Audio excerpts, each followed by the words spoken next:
kemudian Ghifar Azka Mumtazah. Hadir Ustaz. Alhamdulillah.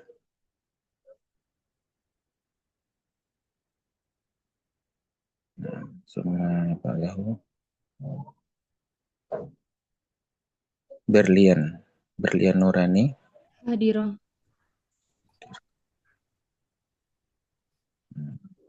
Pak Lahu. Kharisatun. Hadirah Ustaz. Atika Rahmah. Hadirah. Eka Lutfia. Hadirah Ustaz.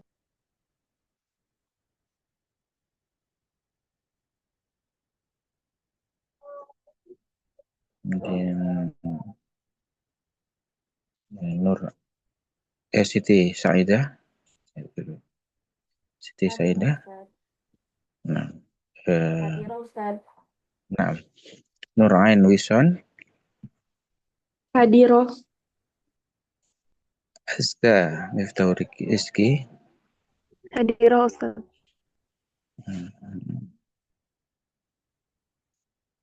Ahya Nurfaza. Hadirah Ustaz.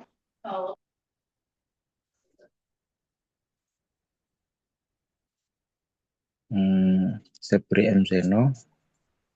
Mawujud Ustaz. Alhamdulillah. Kemudian Fajar Yasin. Raisal Fasal. Hadir Ustaz. Nah, Sofi Aulianisha. Sofi mawjud amla.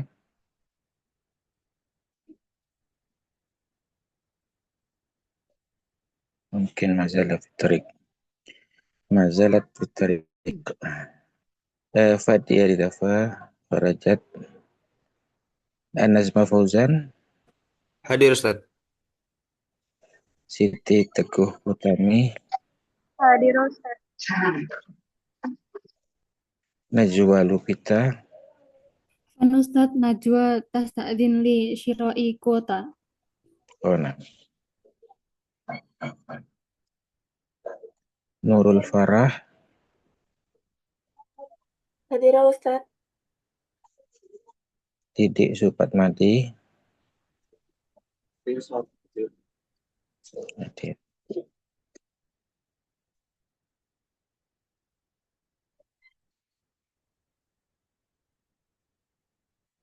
Kemudian Imran Waila Kambi. Hadir Ustaz. Hadir. Nah.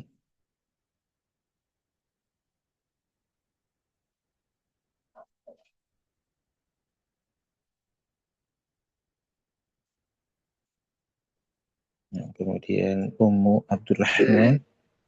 Hadirah.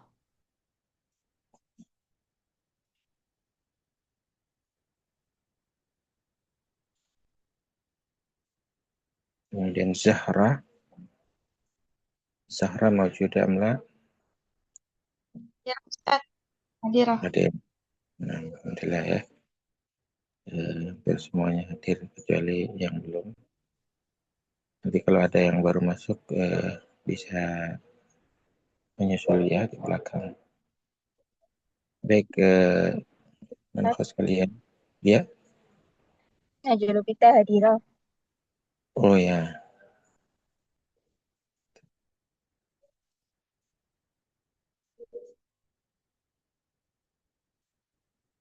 Afwan Ustaz.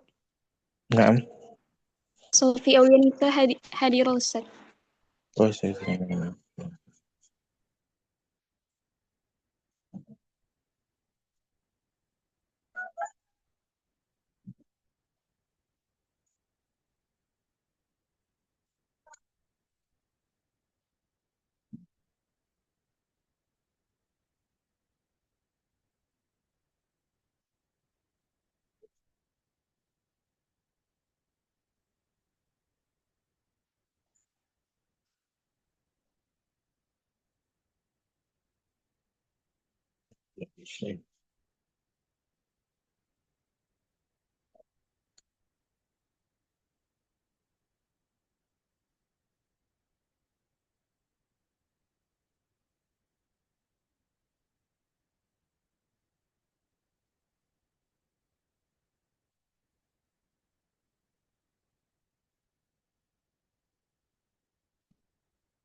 Nih, salah nih.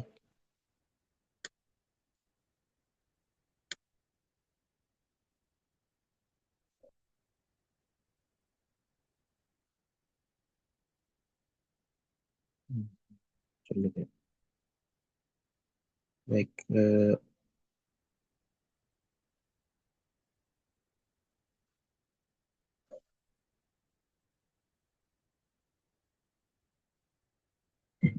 it open Zoom. Oh, yang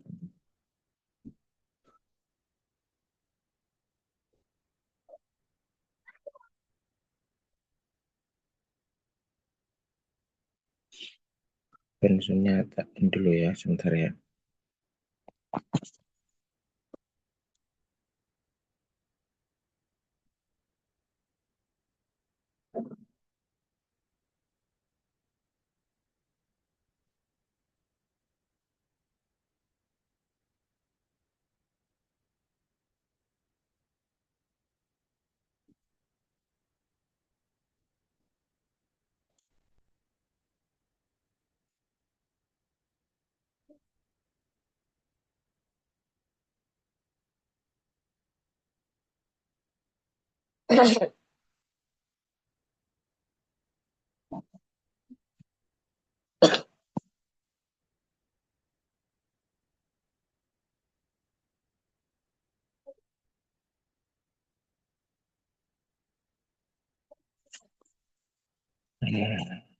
Bismillah.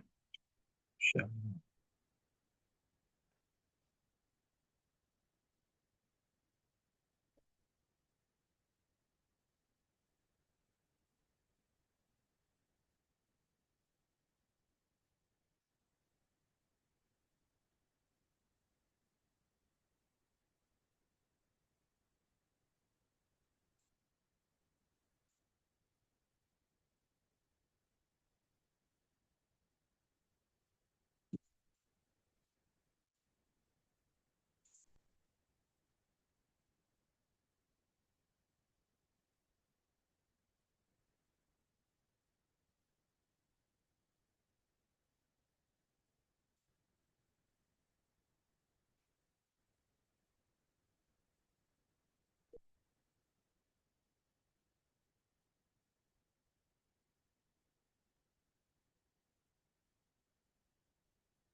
Baik, ya agak kesulitan karena pakai perangkat baru ya. Jadi Allah taala mudah-mudahan bisa.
Insyaallah.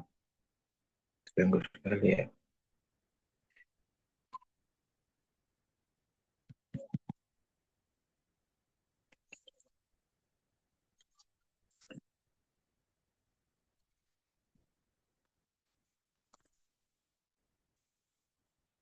Hmm.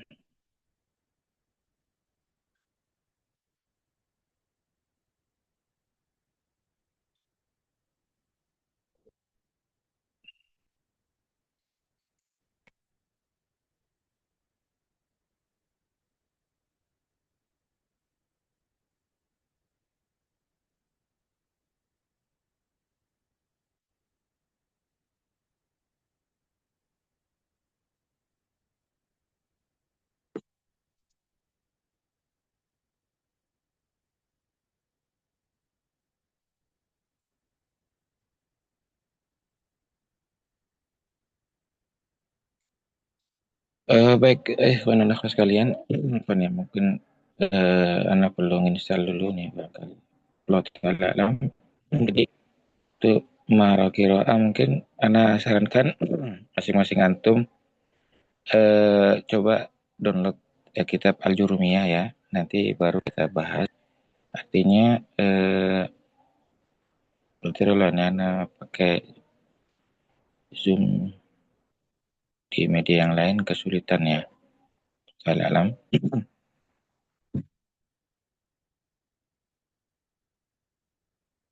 Hmm, baik. Eh,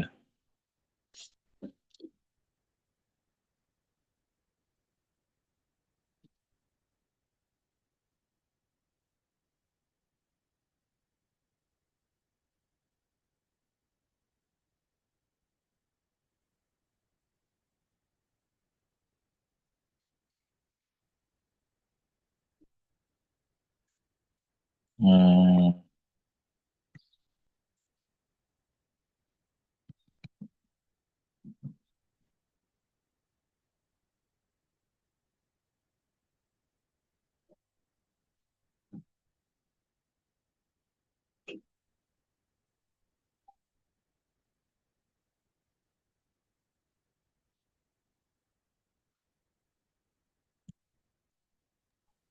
Ustaz Afan, Anda kirim link kitab makan Al-Jurumiyah seperti itu bukan, Ustaz? iya, Di iya grup. boleh, iya. Atau siapa yang bisa mengupload ini ke Zoom biar kita baca sama-sama, mungkin afdal begitu ya. Biar bisa kita baca satu-satu. Siapa yang bisa men-share ke Zoom? Monggo siapa yang bisa? Ya, silakan di-share ke Zoom ya, kitab Matnul Jurumiyah.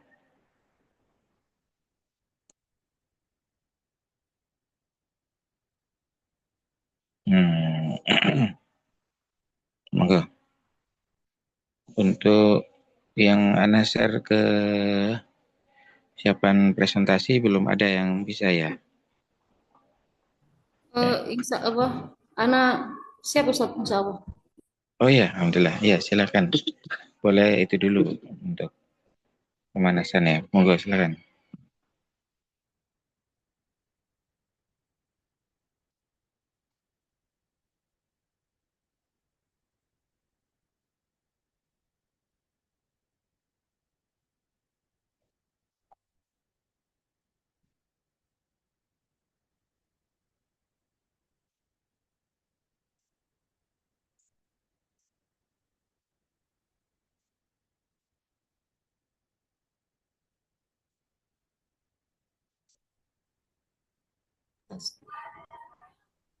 Afan, Ustaz, apakah sudah terlihat?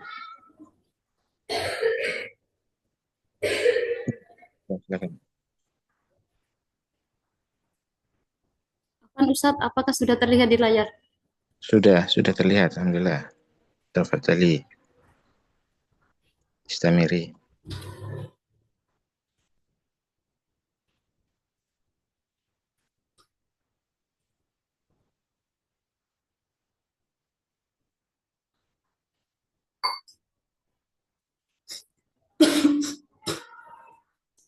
Bismillahirrahmanirrahim. Assalamualaikum warahmatullahi wabarakatuh.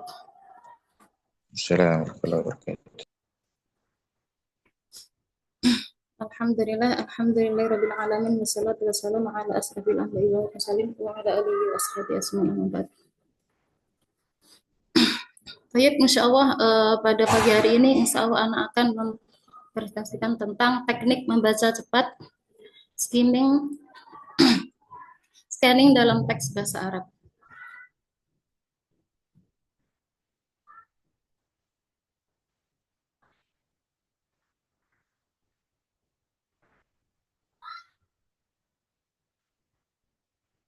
Baik, berikutnya pembahasan yang kita bahas yang pertama yaitu definisi membaca cepat. Lalu yang kedua, definisi teknik skimming atau membaca pindah cepat untuk gagasan utama.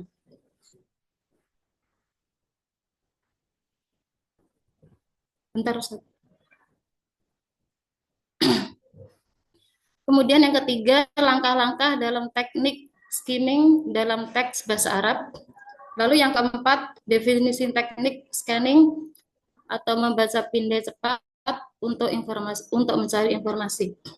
Lalu yang kelima, langkah-langkah dalam teknik scanning dalam teks bahasa Arab. Yang keenam, perbedaan skimming dan scanning. Yang ketujuh, manfaat membaca cepat dalam bahasa Arab. Kemudian yang terakhir, yang kedelapan, yaitu kesimpulan.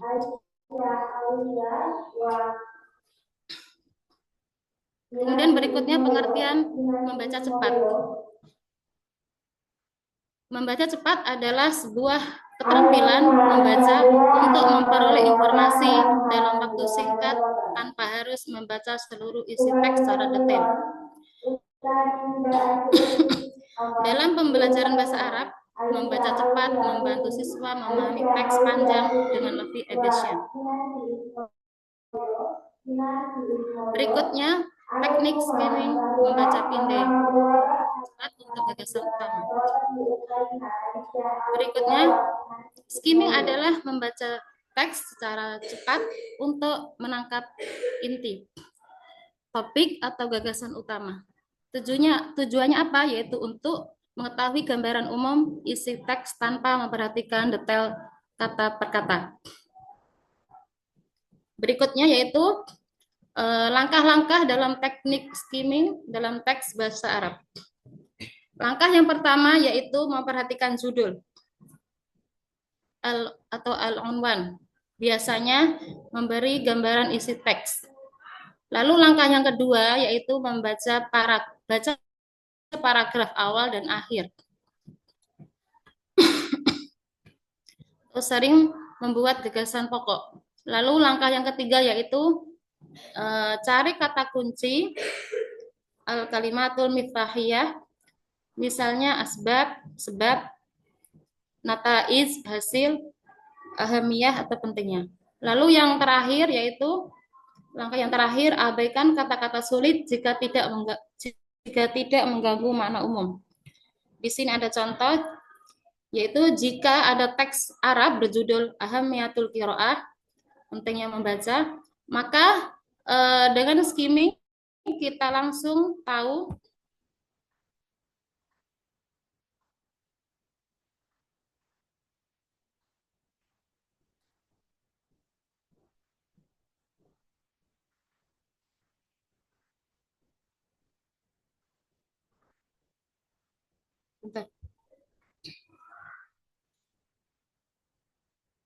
dengan skimming kita langsung tahu topik utama tentang manfaat membaca tanpa harus memahami semua detail. Berikutnya teknik scanning atau membaca pindai cepat untuk informasi tertentu. Scanning adalah membaca teks untuk menemukan informasi spesifik seperti angka, nama, tempat, atau istilah tertentu.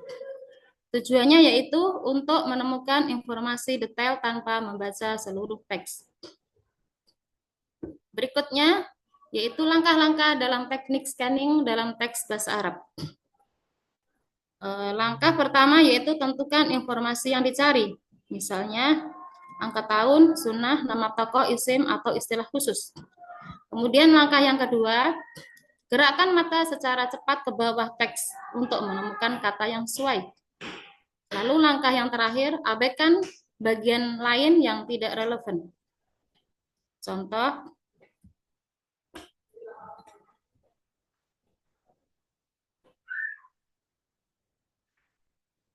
dalam teks sejarah, dalam teks tentang sejarah Islam, misalnya kita ingin mengetahui tahun kelahiran Nabi Muhammad SAW, maka kita langsung mencari angka amul fil atau misalnya 570 Masehi. Berikutnya yaitu perbedaan skimming dan scanning. Skimming adalah teknik membaca cepat yang bertujuan untuk menemukan gambaran umum atau ide pokok dari suatu bacaan. Pembaca tidak membaca seluruh teks secara mendetail, melainkan hanya bagian-bagian penting seperti judul, subjudul, kalimat utama dalam paragraf, serta kata kunci tertentu yang dapat mewakili isi bacaan. Dengan skimming, seseorang dapat memahami inti atau topik utama bacaan dalam waktu singkat tanpa perlu membaca seluruh isi teks. Sementara scanning adalah teknik membaca cepat yang digunakan untuk menemukan informasi spesifik atau detail tertentu dalam sebuah teks. Dalam scanning, pembaca tidak memperhatikan isi keseluruhan, melainkan langsung memfokuskan pandangan mata pada data atau kata yang dicari. Misalnya, angka, tanggal, nama, atau istilah khusus. Teknik ini sangat efektif ketika seseorang hanya membutuhkan informasi tertentu dari bacaan panjang, seperti mencari nomor halaman, jadwal, atau kata kunci tertentu dalam kamus. Berikutnya, manfaat membaca cepat dalam bahasa Arab. Yang pertama, mempermudah memahami teks panjang, artikel, berita, kitab. Berikutnya, melatih konsentrasi dan kecepatan membaca huruf Arab. Kemudian berikutnya, membantu saat ujian atau penelitian teks Arab. Yang terakhir yaitu kesimpulan. Kesimpulan yang dapat kita ambil yang pertama yaitu membaca cepat membantu memahami teks Arab lebih efisien tanpa membaca kata demi kata. Kesimpulan yang kedua yaitu skimming digunakan untuk menemukan gagasan utama atau inti bacaan. Yang ketiga, scanning digunakan untuk mencari informasi spesifik seperti angka, nama, atau istilah tertentu. Kemudian yang keempat, kedua teknik ini melatih konsentrasi, mempercepat pemahaman, dan sangat bermanfaat dalam mempelajari teks Arab. Kemudian yang terakhir, dengan sering berlatih, maka siswa akan lebih mudah menangkap isi bacaan Arab, baik secara umum maupun baik secara umum maupun detail. Syukran jazakumullah khairan. Demikian yang dapat Ana presentasikan pada pagi hari ini. Ana akhiri, apabila ada kekurangan, Ana minta maaf yang sebesar-besarnya. Wassalamualaikum warahmatullahi wabarakatuh. Waalaikumsalam warahmatullahi wabarakatuh. Masya Allah, tabarakallah. Baik, ini ya, jadi membaca skimming, scanning, Masya Allah ini perlu dibiasakan ya, artinya untuk kepentingan yang cepat, misalnya kita mau cari apa nih, oh mau cari tentang ini misalnya, apa namanya, Al-Unwan, oh halaman, jadi mana nih, oh kita fokus ke ini aja, apa yang dicari gitu. Jadi tidak fokus ke yang lain-lain, atau nomor telepon misalnya ya, telepon ya udah. Mungkin yang lain nggak diabaikan dulu, jadi fokus ke apa yang ditujukan. Itu model membaca cepat ya. Tapi kalau membaca lebih detail ya lebih bagus lagi nih. Apabila informasi yang ingin didapatkan lebih banyak. Baik, ada lagi mungkin yang ingin presentasi hari ini? Kalau nggak ada, oh ada, Masya Allah, tafadhali, Masya Allah, Masya Allah. Nah, Masya Allah. Atas nama siapa? Monggo di share anunya di grup.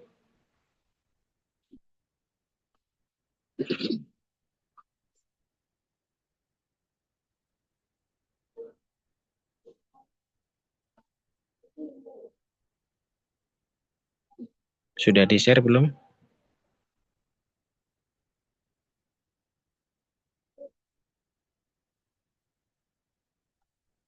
Sudah di-share di grup, Ustaz.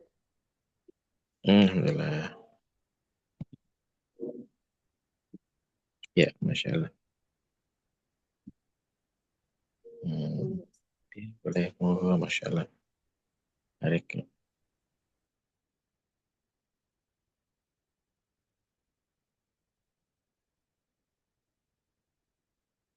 Assalamualaikum warahmatullahi wabarakatuh.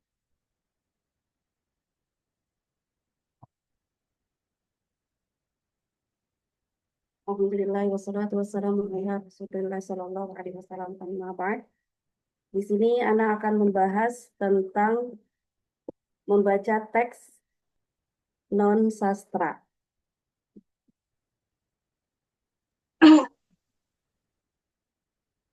Membaca teks non sastra yaitu membaca aktivitas memahami teks-teks yang memiliki tujuan informatif, persuasif, atau praktis, menggunakan bahasa yang denotatif dan objektif untuk menyampaikan informasi secara langsung dan akurat. Di sini ciri-ciri teks non sastra yaitu fungsinya praktis, yaitu teks ini berfungsi untuk memberikan informasi, menginstruksikan atau membujuk. Yang kedua, bahasanya denotatif, menggunakan bahasa yang jelas, langsung, dan akurat tanpa ambiguitas. Yang ketiga, objektivitas, bersifat objektif dan fokus pada kejelasan serta ketepatan pesan, berbeda dengan teks sastra yang subjektif. Yang keempat, tujuan keindahan estetika, tidak bertujuan menciptakan keindahan estetika. Kemudian di sini ada contoh teks non sastra. Yang pertama yaitu berita.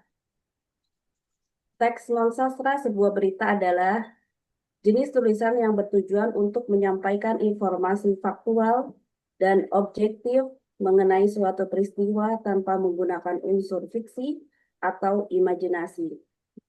Ciri-ciri teks non sastra dalam berita adalah yang pertama, objektif dan faktual, yaitu menyajikan fakta dan data yang akurat tanpa dibumbui opini atau emosi penulis. Yang kedua, bahasa jelas dan langsung, yaitu menggunakan kalimat yang lugas, menghindari ambiguitas, dan langsung ke pokok persoalannya.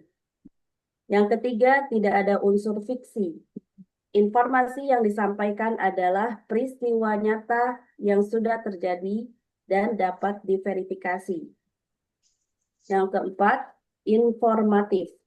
Tujuan utamanya adalah memberikan informasi yang menyeluruh dan mendalam kepada pembaca. Yang kelima, tanpa majas, yaitu menggunakan bahasa yang sederhana dan tidak melibatkan gaya bahasa sastra seperti metafora atau kiasan. Contoh kedua yaitu artikel ilmiah.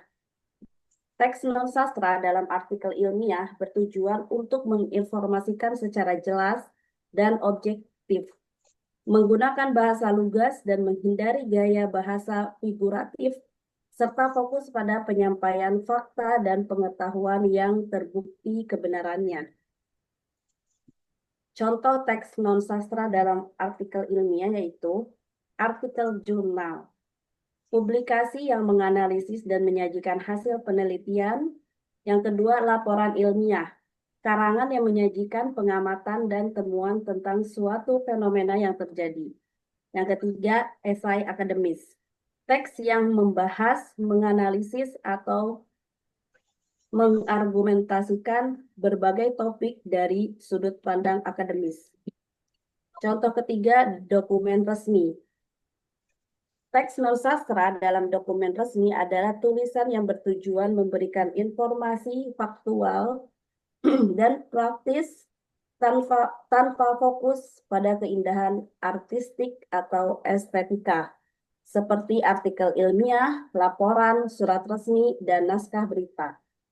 Contoh teks non-sastra dalam dokumen resmi yaitu yang pertama, surat resmi atau korespondensi, yaitu komunikasi tertulis yang digunakan dalam konteks profesional atau institusional yang memerlukan gaya formal dan jelas. Yang kedua, instruksi atau panduan, yaitu teks yang memberikan langkah-langkah atau petunjuk untuk melakukan suatu kegiatan seperti manual penggunaan alat. Sekian yang bisa saya sampaikan. Syukran wa jazakumullah khairan. Wassalamualaikum warahmatullahi wabarakatuh.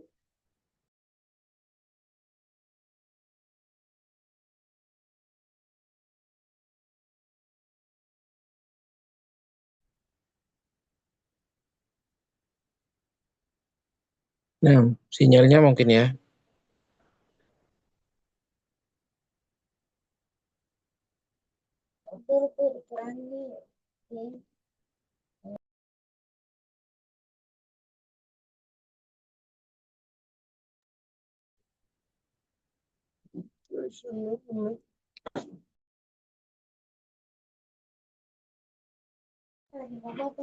Di Japri ya.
Baik, ikhwan akhwat sekalian, mungkin terputus ya, barangkali ada kendala sinyal di sana. Maaf muskilah.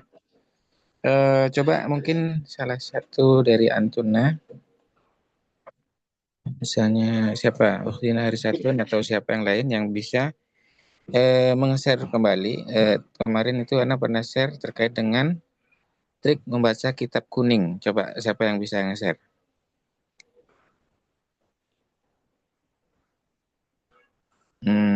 Sambil nunggu yang tadi share. Monggo, silakan. Siapa yang bisa? Ahya Nurfaza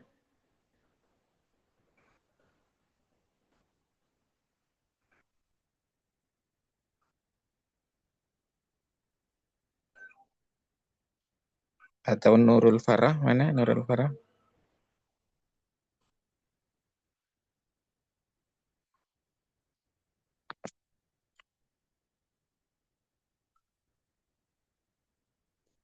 Atau Roisul Fasal? Mana Roisul Fasalnya ini?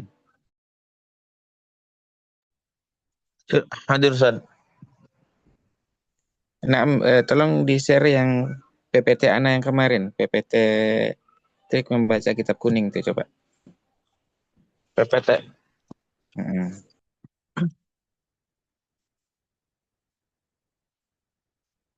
Tapi Afwan Ustaz, tapi anak pakai HP Ustaz. Oh, pakai HT ya. Iya, Labas. Mungkin kontrol laptopnya pakai dipakai Ustaz. Nah, labas, maafi muskilah. Siapa yang pakai ini? Tadi yang presentasi tadi Harisatun mana? Harisatun? Atau yang siapa yang pakai laptop? Monggo bisa Bentar di. Ustadz, Ana coba tat ya. Oh ya, nah. Bentar Tat, tunggu bentar.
Ustadz, ini bukan Tat. Tat, Oh iya. Betul ini. Ya, silakan. Baik. Ikhwan dan akhwat sekalian, alhamdulillah.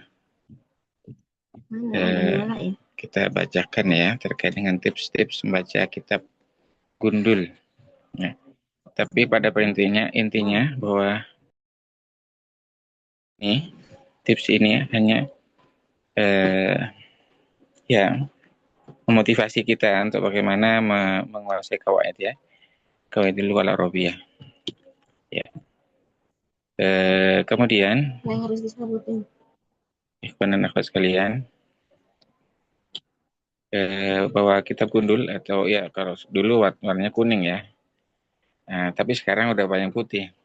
Jadi kitab gundul ini atau membutuhkan kemampuan khusus dalam membaca dan memahaminya ya, karena sesuai dengan namanya ya, tidak ada harokatnya ya, tidak ada harokatnya, maka perlu upaya untuk bagaimana memahami, apalagi belum pernah dibaca sebelumnya gitu kan. Jadi kita perlu mengetahui ini, terutama penguasaan mufradat ya. Jadi penguasaan mufradat itu sangat membantu. Kemudian Baik, kemudian slide berikutnya apa? Nah, ini ya tipsnya. Kuasai dasar nahu dan sorof ya.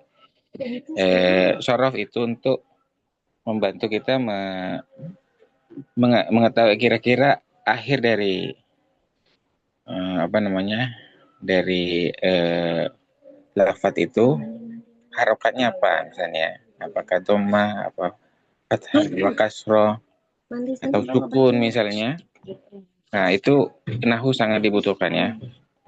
Kemudian jadi kalau di sini saya dikatakan bahwa nahu membantu memahami fungsi kata dalam kalimat. Maksudnya tadi harokat akhirnya itu dibutuhkan. Kalau kita paham nahu maka nanti bisa membantu ini Zaidun, Zaidan, Zaidin misalnya itu kan bisa berbeda-beda walaupun satu tulisan Zaid. Ya, nah, tapi ini jadi apa? Fa'il kah, maf'ul bih kah, atau jar majrur dan sebagainya. Atau dzaraf dan sebagainya. Jadi artinya memang sangat dibutuhkan ya. Makanya Ana kalau boleh sarankan antum bisa menghafal kitab. Kenapa? Karena al-ilmu bil hifz, jadi ilmu itu dengan menghafal. Insya Allah sih mayoritas antum sudah bagus ya. Maksudnya bagi yang belum, ada baiknya mencicil hafalan jurumiyah. Ya, nah, kenapa jurumiyah? Kan jurumiyah itu ringkas ya dan tidak banyak menyajikan perbedaan. Jadi dia begini, nah gitu ya. Beda dengan ada kalau kita di atasnya lagi ada perbedaan-perbedaan ya. Nah, kita mudah yang tidak ada perbedaan-perbedaan ya, fokus ke pokoknya begini. Nah, itu ya karena bahasa Arab itu memang perlu kepastian ya. Maksudnya ilmu pastilah. Nah, walaupun ada perbedaan sedikit itu nggak banyak. Nah, kemudian ikhwan akhwat sekalian, kalau syaraf itu untuk bagaimana ini masuk kategori fi'il madhi, fi'il mudhari, fi'il amar misalnya. Kayak isim masdar misalnya kayak gitu itu kan perlu ya. Isim masdarnya bentuknya kayak gimana misalnya. Kemudian isim maf'ulnya bagaimana. Nah, kemudian isim alat, isim zamannya, isim zaman, isim makannya seperti apa dan sebagainya. Maka dari itu perlu ya mengetahui sorof. Kemudian belum lagi sikot-sikotnya misalnya ya. Ini apa namanya? Sikotnya apa? Nah, kemudian ya model-model setiap bina kan beda-beda ya. Bina sahih, bina lafif, bina ajwaf misalnya. Nah, kemudian yang bina nakis, ya, itu beda-beda. Maka dari itu memang kita perlu menghafal. Ya, kalau tidak menghafal coba paham aja tidak bisa. Ya, jadi harus banyak hafalan kita.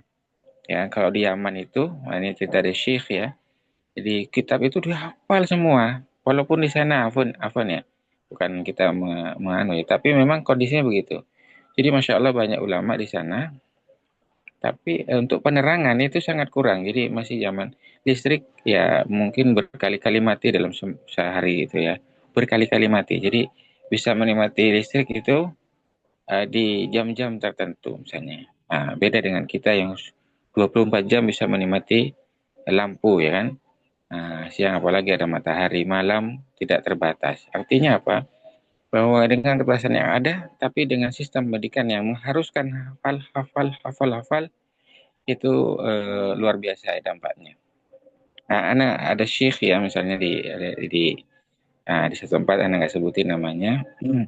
Nah, itu beliau sempat belajar umum misalnya, tapi karena dari waktu kecilnya itu dibiasakan menghafal dan dia menguasai banyak kitab-kitab nahu ya, masya Allah kitab nahu. Jadi beliau ya sekarang setelah dijadikan syekh ya, maksudnya sudah diundang ke Indonesia, beliau tambah lagi kalau orang Arab ya, nambah ilmu-ilmu terus jadi belajarnya lebih rajin lagi dan akan beliau sekarang ya akan menempuh gelar doktor sebentar lagi. Jadi masya Allah itunya luar biasa artinya ya dokter sana di Indonesia lebih bagus lagi artinya karena kebiasaan talabul ilminya yang menghafal. Nah, beda dengan kita yang kadang sangat tidak mau menghafal. Nah, ini yang perlu dirubah ya.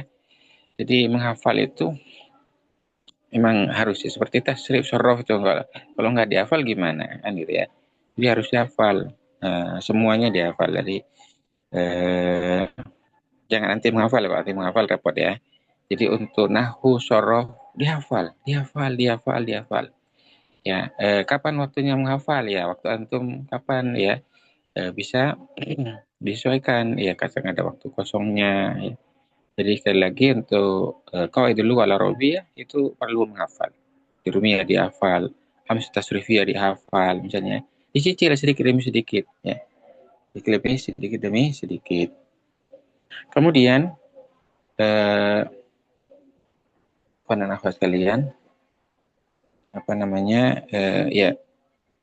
Soroh membantu mengenal bentuk kata. Ya, kalau bahasa Indonesia bentuk kata, tapi maksudnya ya tadi ya, posisinya bagaimana cara membacanya. Misalnya kayak misalnya kayak Zaidun. Kalau kita nggak pernah pakai kata-kata ini kan kita bingung bacanya gimana. Zayada apa nih? Kalau dia jadi fa'il, nah, di fa'il itu kan bisa isim mafrad, bisa isim tasnia, ya bisa jamak dan sebagainya. Kan ini perlu kita ketahui ya. Misalnya kayak yen suruh misalnya, yen suruh. Nah, kalau kita nggak pernah baca tasrifan, maka mungkin bisa baca yen siruh misalnya, atau baca yan soroh misalnya, bisa begitu. Kenapa? Karena tidak pernah bersentuhan ya. Maka memang perlu masuk ke dalam dunia sorof biar kita bisa membaca. Terkait ada rurunya yan suruh apa yan surah, itu kan lain-lainnya. Tapi maksudnya kalau ya akhir kalimat yan suruh apa yan surah ya, yan surah misalnya kan ada kemasukan lan ya misalnya. Tapi kalau asalnya yan suruh, tidak ada amil yang mempengaruhinya, maka dia rofa ya, marfu'un abadan kan gitu ya. Hatta yadkhula alaina subun aw jasimun. Nah, kemudian ikhwan dan akhwat sekalian, 6. Kemudian ikhwan dan akhwat sekalian, keduanya penting untuk mengisi harokat yang hilang. Maksudnya ya bukan harokat ya. Ya maksudnya kan harokat memang nggak ada ya. Jadi perlu mengetahui dua-duanya ya. Jadi ini sudah semester berapa ya sekarang? Semester 5 ya? 5 atau 3 ya? 6. Oh 3 ya, alhamdulillah. Ya masih ada waktu cukup lama ya artinya untuk masuk 6. Nanti jadi begitu ikhwan akhwat sekalian. Mari mumpung kalau ada waktu misalnya sisa-sisa mengajar atau malam atau Pak, kalau dulu kita ada namanya komunitas mahasiswa ya. Jadi mungkin tidak harus resmi-resmi, misal di antara antum, misalnya di antara lintas mahasiswa ikhwan atau lintas mahasiswa akhwat ya, bisa bikin grup, misalnya grup menghafal jurumiyah misalnya 10 orang atau berapa atau lebih monggo. Yang penting konsisten, komitmen ya. Atau ada kumpulan mahasiswa amsila atas servia misalnya. Ini sederhana ya. Artinya untuk bagaimana menuntaskan hafalan. Jadi saling store dan sebagainya. Ya bisa 2 orang, 3 orang. Kalau 2 orang terlalu sedikit mungkin minimal ya 4 atau berapa gitu. Nah, terus ada yang satunya menyimak, satunya menghafal. Jadi saling menyimak ya seperti itu. Lebih bagus lagi kalau misalnya ada senior yang sudah lama dan memang cukup mumpuni bidang itu misalnya ya. Nah, misalnya begitu. Jadi buat kumpulan mahasiswa yang saling berbagi, saling setoran misalnya, atau untuk mufradat al-jadidah ya misalnya ya, mufradat yang baru 10-10. Kalau nggak ada temannya kan mungkin kita kadang kurang terpacu, maka perlu ada komunitas. Beberapa orang sesama jenis tentunya ya, yang ikhwan-ikhwan, yang akhwat-akhwat. Biasanya mungkin bisa akhwat lebih, ya penting siapa yang mau aja, siapa yang mau bikin grup misalnya. Nah itu kan menarik ya. Nah ini masih ada kalau 8 semester, 5 semester ke depan. Jadi ada waktu untuk bagaimana bisa mengupgrade dan lebih cepat bisa jadi ya. Karena adanya komunitas itu bisa memotivasi ya. Nah kalau bahasa mudahnya ketika misalnya kita lihat gilingan padi ya, padi itu ada alatnya, tapi ada juga padi-padi, dan banyak mungkin padi-padi yang dia bisa mengelupas dari kulit gabahnya bukan karena mesin tapi karena benturan dengan sesama padi. Nah, begitu juga ya komunitas ini diharapkan bisa saling ya memotivasi dan memberikan apa yang namanya ya tahun saling menyetor, saling menyimak gitu kan. Nah, baik hafalan ini, hafalan itu, ya monggo silakan. Jadi saya pikir sangat perlu ya karena waktu kita terbatas, ya waktu terbatas. Dan ini sangat mungkin bisa kalau dilakukan ya, seperti ada seorang santri dulu ya, ini dia masuk itu dia sudah pegang mu'jam, komus ya. Masuk jadi kemana-mana dia bawa kamus, tapi tidak hanya dibawa, dihafalkan. Ya, dia ada mufradat apa, dihafalkan. Mufradat apa, dia tiap hari itu dia lihat mu'jam, targetnya sekian, hafalan per hari misalnya. Nah, dia ada waktu menghafal, ada waktu menghafal, ada waktu menghafal. Masya Allah ketika 3 tahun setelahnya, luar biasa ya, orang yang tadinya meledak-ledak dan sebagainya itu bisa ikalah gitu dalam diskusi. Ya kan mufradanya banyak ya, jadi kalau misalnya kayak ya apa namanya, apalagi kok macam diskusi, debat dan sebagainya itu kan perlu mufradat yang sangat banyak ya, maka dari itu memang sangat diperlukan. Nah, tapi untuk menata mufradat itu biar menjadi bagus, indah, sesuai dengan kaidah nahwiyah, maka perlu qawaidul lugha al-arabiyyah. Jadi menguasai kitab nahwu dan memahaminya tentunya. Jadi dihafalkan dulu tidak masalah sambil kita mungkin bertanya ya, apa nih maksudnya, lihat terjemahannya misalnya kalau memang tapi belum paham, tanya sama ustadz ya, atau ustazah siapa yang mungkin antum percaya ya. Baik, untuk kelas ini anak terbuka, monggo kalau ada pertanyaan boleh nanti selama anak bisa kita jawab, dan kalau anak nggak bisa tanya sama Syekh ya. Baik, selanjutnya ada slide berikutnya, perbanyak kosakata ya. Ini perbanyak kosakata, barusan sudah ya, banyak dulu, habis itu baru perbanyak kosakata. Jadi kosakata itu kata Syekh Dr. Arif ya, beliau menyatakan minimal itu 1.500. Nah, ini kemarin anak sudah menyampaikan ke mahasiswa yang reguler ya. Coba sekarang itu antum cari kertas, apa mau kertas yang bisa dipakai ya, di belakangnya ada coretan nggak masalah ya.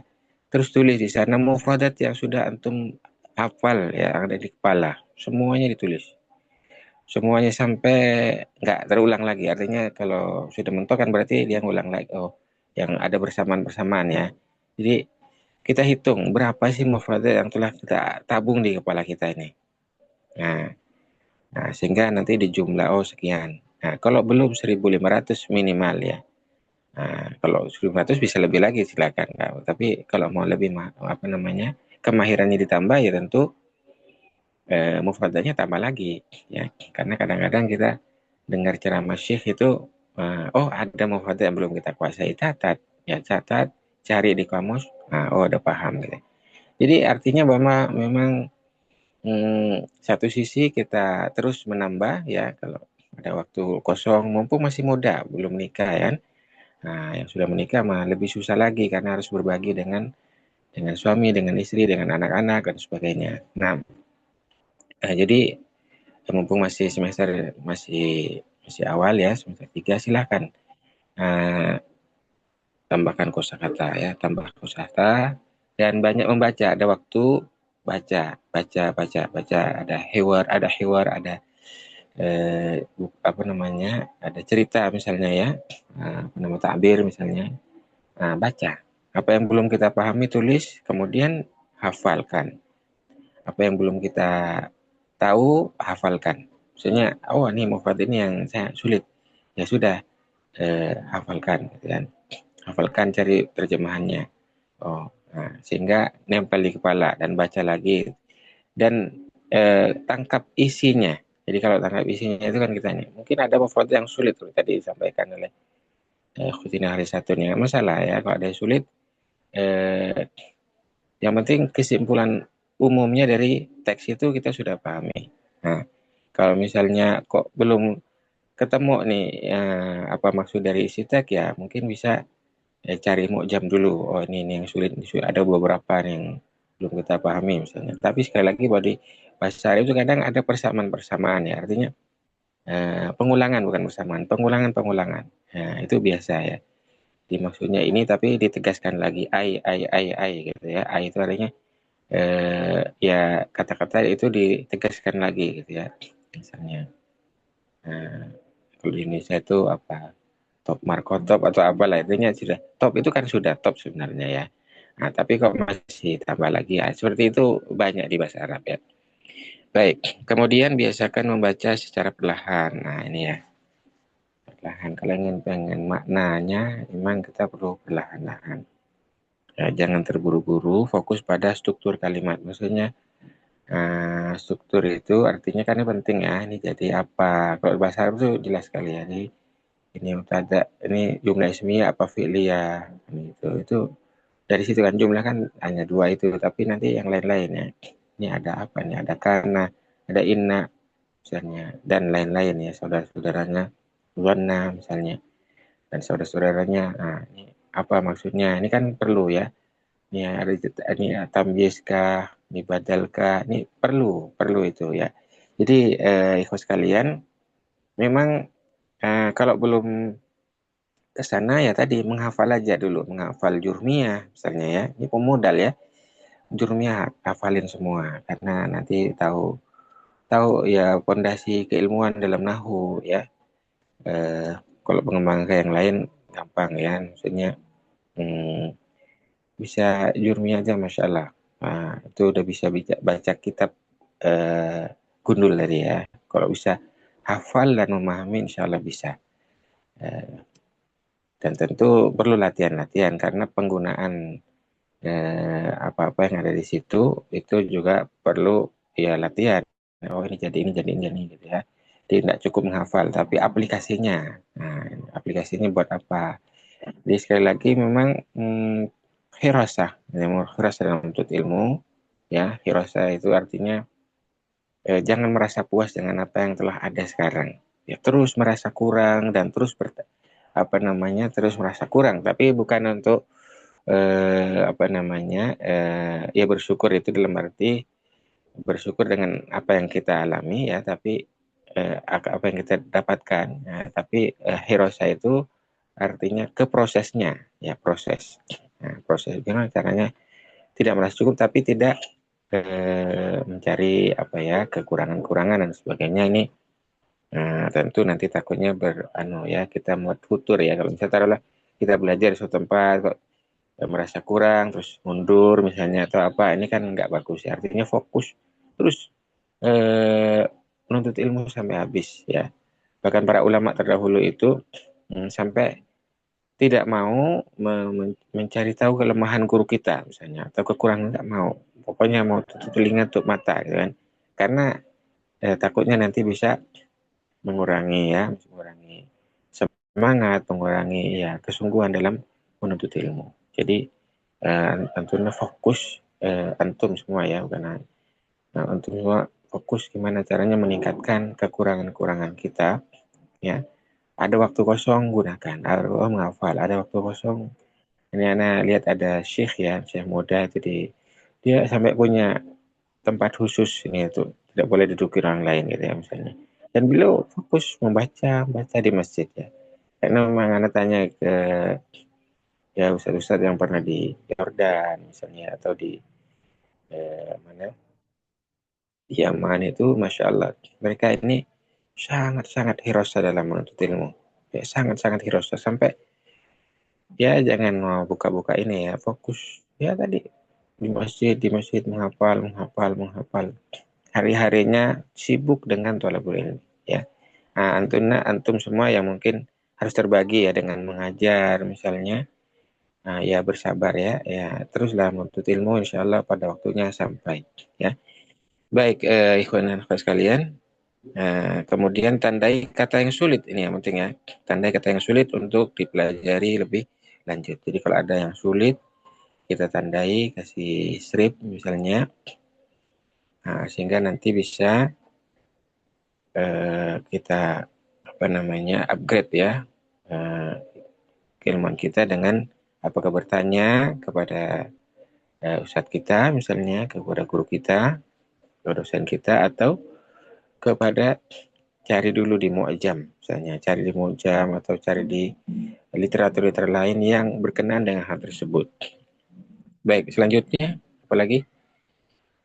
Ini belajar dengan bimbingan guru. Ini ya, sebagai Imam Syafi'i menyatakan lan tanalal ilm illa bisittatin. Ya, tidak akan mendapatkan ilmu kecuali 6 syarat. Di antaranya adalah irsyadu ustad. Ada ustad yang membimbing, ada guru yang mengarahkan, ya.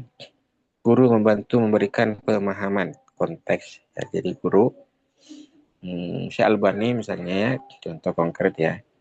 Jadi rahimahullah ta'ala, beliau ini adalah orang sangat rajin di perpustakaan, baca, orang pertama masuk perpustakaan, orang terakhir keluar perpustakaan, Masya Allah, sangat rajin. Tapi beliau adalah orang yang juga berguru, ya, artinya nggak cukup cuma hanya baca aja ya, tapi harus berguru, terutama kalau kita ada kesulitan atau kadang mungkin salah penafsiran, maka kita sampaikan dulu ke guru kita, benarkah pemahaman kita ini, kan gitu ya. Jadi memang harus ada sharing atau ya tadi bukan sharing ya, bimbingan guru. Kalau kita ada yang masih muskilah ya, maka babul ilmi as-su'al, pintunya ilmu adalah bertanya, ya.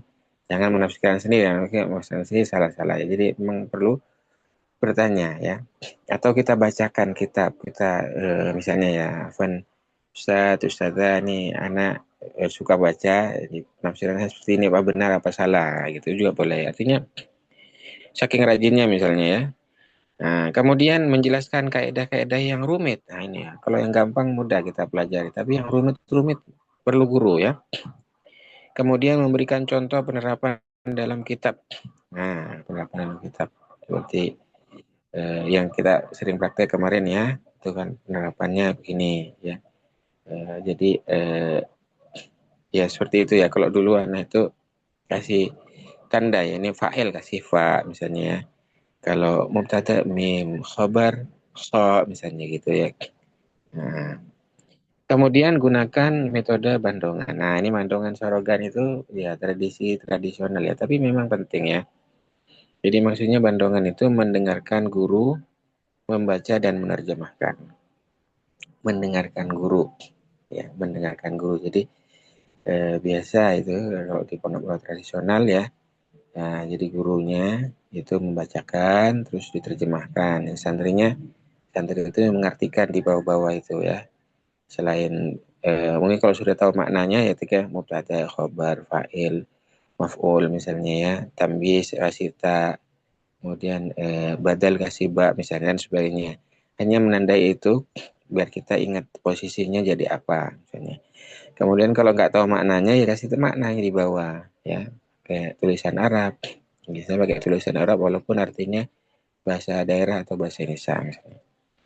Kemudian ini sorogan murid membaca di hadapan guru untuk dikoreksi. Nah, jadi ini maksudnya biar tidak ada salah pemahaman ya. Jadi kadang-kadang kita ajak murid itu coba baca, coba artikan sebagainya. Nah, kalau ada yang salah ya dibenerin sama gurunya. Ya. Nah, ini kalau Bandung, ini bahasa Jawa mungkin ya, silsilah anak paham Bandungan sorogan. Tapi yang pasti ya ini maksudnya seperti itu. Wow, satu sisi guru memberikan penjelasan, kemudian di lain waktu muridnya mempresentasikan gitu ya. Kombinasi keduanya efektif untuk memahami kitab. Kombinasi keduanya seperti masyayikh kita misalnya baca, habis itu coba baca ya.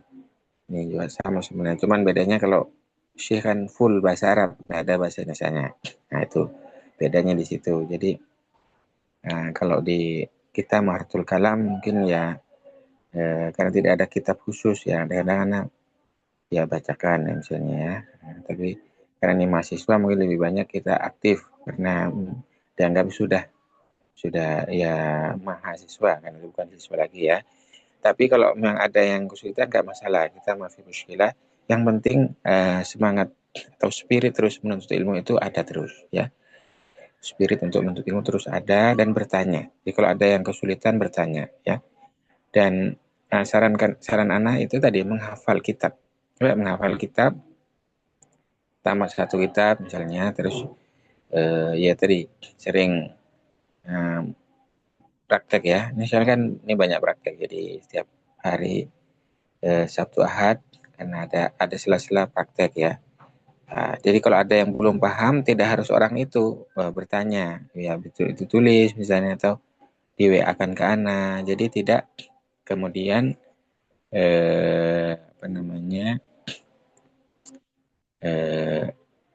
ya tadi ya tidak kemudian dipendam saja, tapi di WA-kan ya kalau ada yang perlu didiskusikan ya. Baik, kemudian konsisten dan latihan rutin. Konsisten itu artinya istiqomah ya, atau ya istiqomah, istimror, terus menerus, konsisten. Dan latihan rutin untuk baca kitab gundul butuh kesabaran. Ya, untuk baca kitab gundul butuh kesabaran. Jadi jangan menyerah. Oh, saya nggak bisa. Kalau bilang nggak bisa ya hari ini tidak bisa, tapi setelah terus menerus latihan dan berusaha untuk bisa insya Allah ta'ala. Ya, manjadda wajada. Siapa sungguh-sungguh maka akan sukses gitu, akan berhasil, akan mendapatkan apa yang diinginkan gitu. Semua orang bisa insya Allah ta'ala ya. Yang penting sabar dan tulus zaman, kata Imam Syafi'i. Kalau pengen dapat ilmu itu jangan cuma sebentar, terus menerus. Imam Ahmad menyatakan atlubul ilma hatta adkhulal kubur. Saya nuntut ilmu sampai datang kematian. Maka terus ya, jadi betul juga membaca kitab gundul ini hanya bagian kecil dari ilmu agama ya, maksudnya pintunya malah cuma pintu awal. Nah, kesananya harus lebih giat lagi. Latihan setiap hari meski sedikit. Nah ini ya, latihan setiap hari. Jadi membaca kitab itu perlu latihan. Nah, kalau perlu rekam nggak apa-apa, direkam, kemudian kirim ke Ana misalnya. Kalau ada kesalahan nanti Ana ada yang perbaiki misalnya ya. Nah, boleh begitu kalau mau ya. Yang jelas perlu latihannya. Kemudian konsisten akan meningkatkan kemampuan secara bertahap. Jadi konsisten, istimror, berusaha terus ya, hamasa dalam thalabul ilm, ini bisa meningkatkan kemampuan secara bertahap. Baik. Ikhwan dan akhwat sekalian, kita sampai 40 ya. Ya. Baik, kesimpulan ini ya. Membaca kitab gundul menentukan penguasaan nahwu, shorof, kosakata, dan bimbingan guru. Ya, arti nahwu shorof sangat dikuasai, maka perlu hafal jurmiyah, perlu hafal amsil atau tasrifiyah minimal yang mudah-mudah dulu ya. Nanti maksudnya yang bina sahih dulu, yang bina yang lain ya belakangan gitu kan misalnya. Tapi minimal itu dulu. Kemudian yang bina yang lain ya menyusul tapi tidak dibiarkan. Nah, bina nakisnya contohnya apa? Bagaimana nasrifnya, baik luwawinya maupun istilahnya gitu ya. Nah, dan kita terus merasa kurang ya, maksudnya merasa kurang itu tolabul ilminya, prosesnya gimana caranya nih, saya belum hafal ini, lanjutkan. Nah, makanya perlu komunitas tadi ya, komunitas siapa ya, di hari apa bisa Zoom atau Google Meet misalnya ya, setoran ini, pekan depan setoran ini, atau hari apa setoran ini, apa setoran ini misalnya gitu ya, perlu komunitas ya. Nah, kemudian kosakata tambahkan, bimbingan guru juga perlu. Kemudian dengan konsistensi dan metode yang tepat, kemampuan akan berkembang pesat ya. Konsistensi ya. Konsistensi dan metode yang tepat ini akan bisa membuat peningkatan yang luar biasa ke depan. Baik, ikhwan dan akhwat sekalian, ada yang ingin ditanyakan mungkin?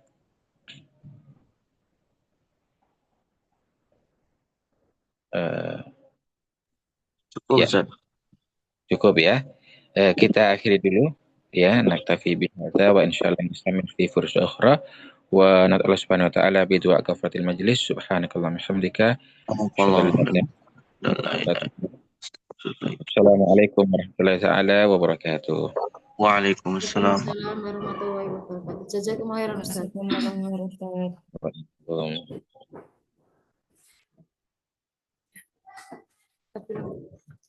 Di rumah aja. Selesai kuliahnya sampai 4:30. Iya, tapi anak mau di rumah aja kan, anak